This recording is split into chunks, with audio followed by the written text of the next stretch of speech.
Nouvelle vidéo, ça fait un petit moment que j'ai pas fait d'update sur mon projet Shinobi Japanese, qui est une application pour apprendre le japonais. Donc là, mon associé Logan, qui habite habituellement au Japon, vient de me rejoindre ici à Budapest, où j'habite. Et on va travailler ensemble du coup pour les prochains jours. Donc là, je finis de préparer mon sac, on va le rejoindre. Le projet aujourd'hui, c'est de sortir une nouvelle mise à jour sur l'application. Ça fait à peu près 2 mois qu'on n'a pas sorti de mise à jour. Donc là, on va vraiment focus sur ça. Et ensuite, sur les prochains jours, on va faire d'autres choses. Je vous emmène avec moi, on va faire un point sur l'application et on va voir tout ça ensemble. Le programme pour aujourd'hui, c'est de travailler sur les retours du développeur dev affranchi. J'en ai fait une vidéo où je réagis à tous les conseils qu'il nous a donnés. On a déjà bien avancé, mais il nous reste encore quelques trucs à mettre en place, notamment finaliser le dark mode.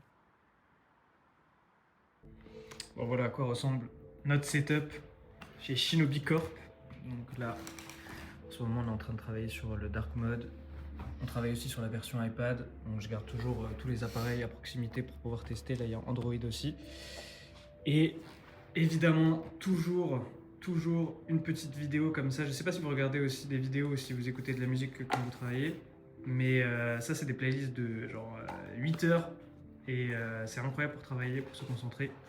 Et voilà. Et là, on a Logan qui est en train de corriger des histoires. On est sous gros iPad aussi. Avec l'iPad aussi. Double iPad. L'iPad il sert qu'à ça. Hein. Il sert à rien d'autre l'iPad. Littéralement. 800 € pour aussi. ça. Et donc voilà, là on avance bien.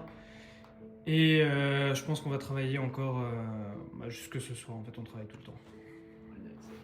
Le dark mode touche à sa fin. À l'heure où je monte cette vidéo, il est déjà en ligne, donc n'hésitez pas à aller le voir directement sur l'application. Le lien pour la télécharger est dans la description. J'ai également travaillé sur la mise à jour d'Expo, qui vient de passer à la version 53. C'était important pour nous de mettre à jour Expo pour pouvoir régler des problèmes sur Android qu'on avait par rapport au package Expo AV qu'on utilise pour jouer des sons dans notre application. Alors que ce soit des effets sonores ou du text-to-speech dans les histoires, etc. On avait pas mal d'utilisateurs qui avaient des problèmes, notamment le player qui ne marchait plus, donc on ne pouvait plus écouter d'audio sans redémarrer l'application, ce qui est un gros problème, des crashs, etc. Et les problèmes ont été justement réglés dans un nouveau package qui s'appelle Expo Audio, qui est le nouveau package qui est censé remplacer Expo AV, qui lui est maintenant obsolète, mais ce nouveau package, Expo Audio, il est disponible uniquement dans la version 53 d'Expo. Donc on était obligé de mettre à jour pour pouvoir avoir ce package. Avec cette nouvelle version d'Expo, il y a aussi plein d'autres choses très intéressantes. On a par exemple le passage à React Native 0.79 avec plein d'améliorations, notamment au niveau de Metro, qui est le bundler JavaScript qui est utilisé par React Native, qui passe à la version 0.82 et qui a une nouvelle fonctionnalité qui est le hachage différé, qui permet de rendre la commande yarn install 3 fois plus rapide. Donc c'est super intéressant, surtout pour les gros projets qui ont beaucoup de dependencies, puisque je le rappelle, yarn install, c'est la commande qui est utilisée pour installer les dependencies d'un projet. On a également un cold start qui est beaucoup plus rapide sur Android puisque maintenant l'APK ne sera plus envoyé compressé. Donc l'APK c'est le fichier des applications pour Android et à la base quand on télécharge l'application il est compressé ce fichier. Et donc au premier démarrage de l'application on doit décompresser ce fichier et donc c'est une étape en plus. Maintenant ce fichier il est envoyé directement décompressé. Donc c'est une étape en moins à faire au premier démarrage de l'application. On a déjà des exemples de très bons résultats. On a par exemple l'équipe de Discord qui a essayé cette nouvelle fonctionnalité et qui a vu une réduction de 400 millisecondes sur le TTI, c'est-à-dire le Time to Interactive, autrement dit le temps avant de pouvoir interagir avec l'application à partir du moment où on a démarré l'application. Donc on démarre l'application, combien de temps il faut avant de pouvoir cliquer et que les events soient reçus et traités par le code, etc. Donc ça représente pour eux une amélioration de 12%. C'est énorme pour une application de cette envergure, surtout qu'il s'agissait de modifier rien du tout, c'est-à-dire juste mettre à jour React Native, donc c'est juste modifier une ligne de code. C'est donc des résultats qui sont incroyables. Bon, je suis en train de travailler là en ce moment sur un bug, je suis en train de redémarrer le serveur parce qu'il y a quelque chose qui ne marche pas sur notre admin. On a toujours notre petite playlist, sauf que la télé est tombée, elle s'est décrochée, donc là c'est sur le sol. Mais voilà, ça fait une bonne heure, 2 heures presque, que je suis sur ce bug. Je comprends pas d'où il vient. Quand on génère nos histoires sur l'environnement local, ça marche parfaitement, mais quand on le fait sur le serveur, ça marche plus. Je pense qu'il doit y avoir une histoire de cache, donc je teste des choses, je réfléchis, et voilà. On a également le passage à la nouvelle architecture de React Native qui améliore énormément les performances. Alors, cette nouvelle architecture, on pouvait déjà l'utiliser avant dans les anciennes versions d'Expo, si je ne dis pas de bêtises, c'est juste que ce n'était pas par défaut. Maintenant, à partir de la version 53, c'est par défaut pour tous les nouveaux projets et les projets déjà existants d'Expo. On peut toujours opt-out, c'est-à-dire on peut toujours ne pas utiliser cette nouvelle architecture, mais comme il y a pas mal de bénéfices à l'utiliser, c'est mieux de l'utiliser. Alors quelques mots par rapport à cette nouvelle architecture pour comprendre d'où viennent l'amélioration des performances. Alors pour ça déjà, il faut qu'on comprenne quels étaient les problèmes avec l'ancienne architecture. Et donc dans cette ancienne architecture, on avait quelque chose qui s'appelle le bridge. Le bridge, c'est une fonctionnalité principale de React Native, en tout cas ça l'était. Donc avant, quand on invoquait une méthode qui venait d'un module native, donc par exemple si on veut faire des animations, si on utilise React Native Reanimated, ça utilise des méthodes qui viennent de modules native. Et ces méthodes, ces calls vers le native, pour les envoyer, il fallait d'abord les convertir en JSON. Une fois qu'ils étaient convertis en JSON, on met tous ces calls en batch pour ne pas les envoyer à chaque fois un par un. Donc on les met par exemple en groupe de 10, 15, 20. Ensuite, on les envoie à travers le bridge. Ils sont ensuite mis en queue avant de pouvoir être traités. Une fois qu'ils sont traités, ils sont désérialisés puisqu'ils étaient en JSON. Donc, il faut les désérialiser. Et ensuite seulement, ils sont exécutés. Donc, il y a énormément de choses à faire. Ça peut créer un overhead au niveau justement de ce bridge. Il peut être engouffré, on va dire. Et donc, c'était une grosse limitation, surtout pour les applications qui envoient beaucoup de requêtes, puisque tout ça, ça se fait de façon asynchrone. Et donc, on peut vite empiler les requêtes et en envoyer plein. On peut penser par exemple à des applications qui font du dessin ou des schémas collaboratifs. Je ne sais pas si vous connaissez Miro, mais on peut prendre l'exemple de Miro. Donc chaque fois qu'on va dessiner un trait à main levée, c'est des dizaines d'événements touchés, glissés, etc. qui sont envoyés par seconde. Donc chaque event, comme on l'a dit, il doit être converti en JSON. Ensuite, il est envoyé au JS via le bridge pour calculer le path, c'est-à-dire la direction du trait et le trait en lui-même. Ensuite, c'est renvoyé au native. Et tout ça, ça a une latence de 16 jusqu'à 32 millisecondes. Donc ça donne un tracé qui va laguer. On a des frames qui vont passer à la trappe. Il y a des pics au niveau du CPU, comme je l'ai dit, puisqu'il y a énormément de choses à désérialiser en continu et énormément de calculs à faire. Et donc c'est pour ça que la plupart du temps, toutes ces applications, elles ne sont pas vraiment écrites en React Native. La plupart du temps, elles sont écrites directement en native, donc en Swift ou en Kotlin. Mais maintenant, on a JSI qui remplace ce bridge. JSI, c'est le JavaScript Interface.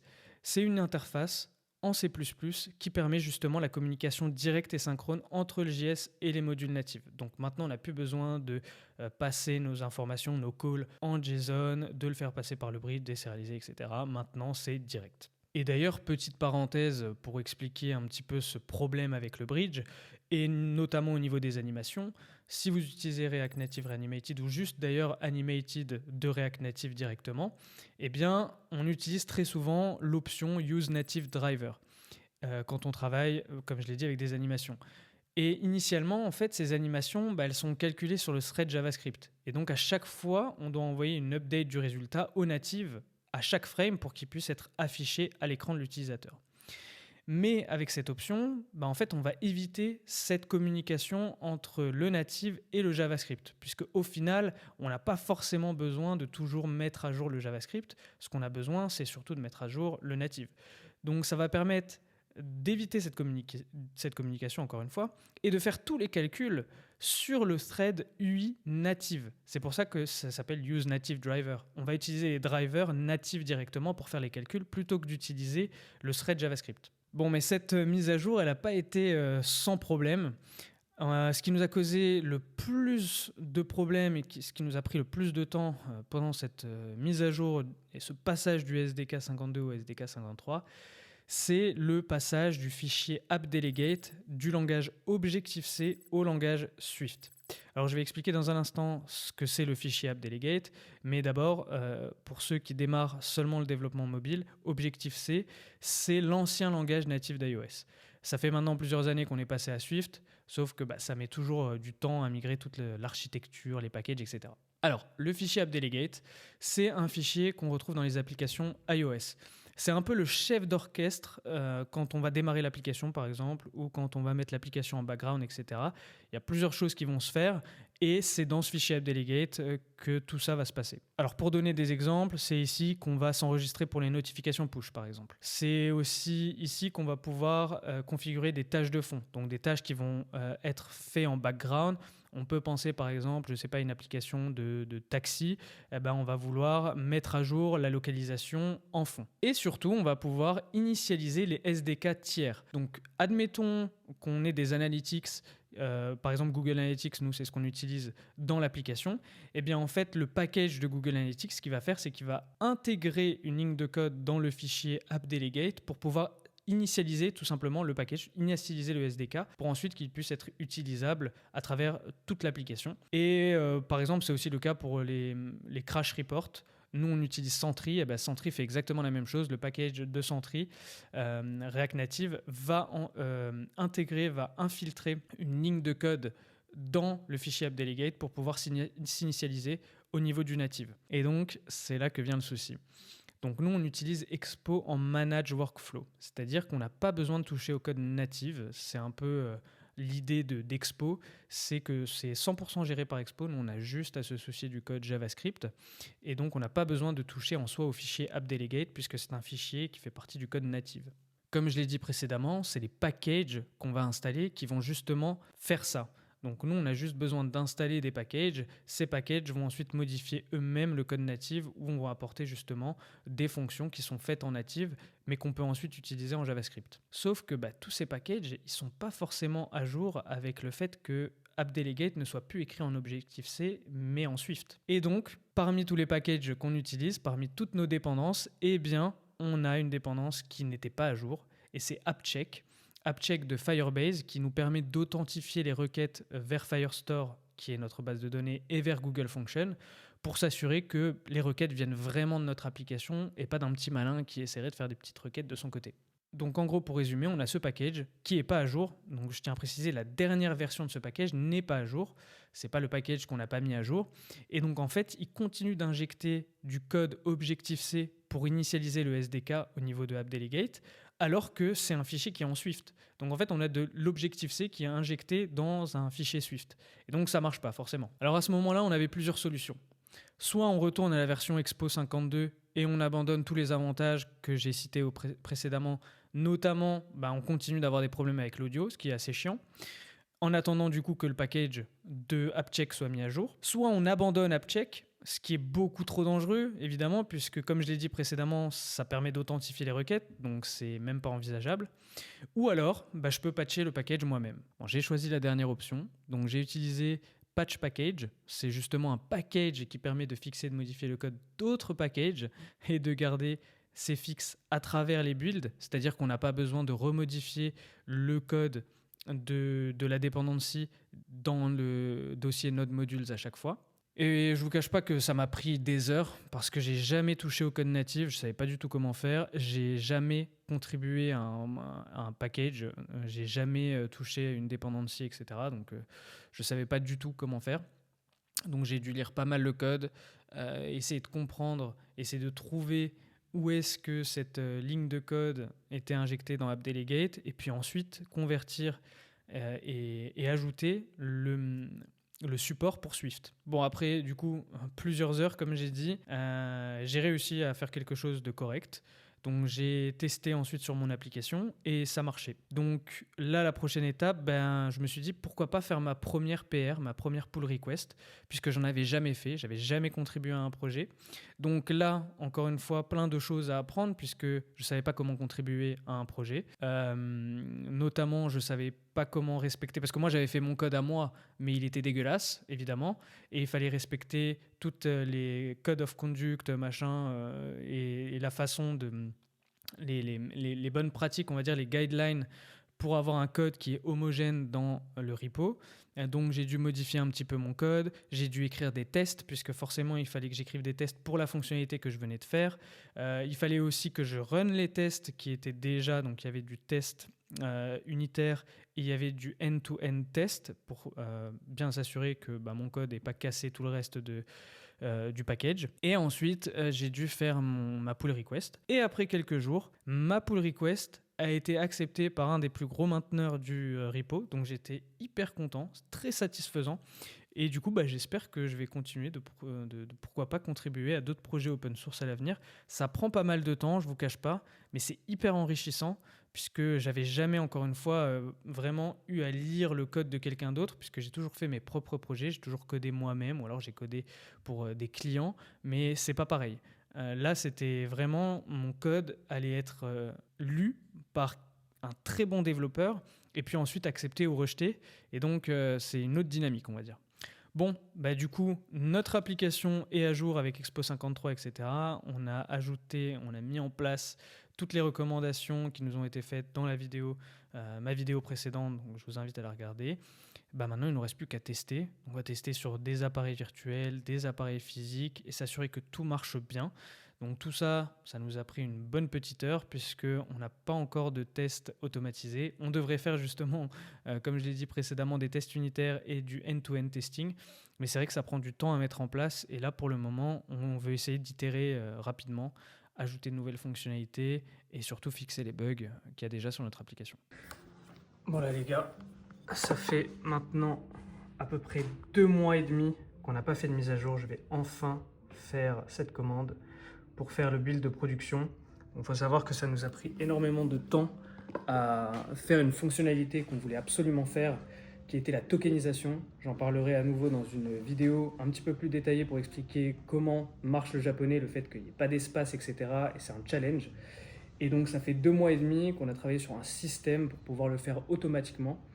Et donc ça nous a pris énormément de temps. Et là, on arrive enfin à la fin. C'est la première fois qu'on ne fait pas de mise à jour pendant autant de temps.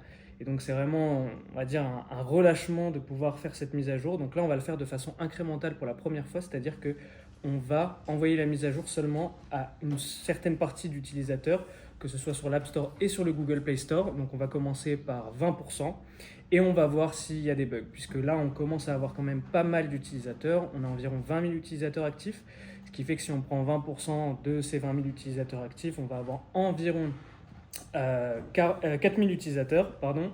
Donc, on va d'abord tester sur ces 4000 utilisateurs et on va voir si on a des retours, si on a des bugs, etc. On va ensuite itérer avec la communauté et quand on aura une version qui est assez stable, on va roll out, comme on dit, à tous les utilisateurs. Donc, c'est la première fois qu'on met en place ce genre de choses, mais on est obligé puisque le nombre d'utilisateurs augmente. Les mises à jour deviennent de plus en plus conséquentes aussi. À chaque fois qu'on touche au code, il y a de plus en plus de choses à changer, sachant qu'on n'a pas encore de tests automatisés dans le code, ce qui est un gros problème pour le moment, mais on préfère itérer rapidement. Donc voilà, là il faut qu'on mette tout ça en place. Donc là, je vais envoyer enfin cette commande, j'appuie sur le bouton et maintenant, on n'a plus qu'à attendre que Google et Apple acceptent la mise à jour et une fois que ce sera accepté, on enverra ça à 20% des utilisateurs. C'est la fin de cette vidéo, j'espère qu'elle vous a plu. Comme d'habitude, n'hésitez pas à vous abonner si ça vous plaît et surtout si vous voulez voir les prochaines updates de l'application. Je pense que dans la prochaine vidéo, je ferai un petit point sur tous les chiffres de l'application, c'est-à-dire le nombre d'utilisateurs actifs, le MRR, les revenus, etc.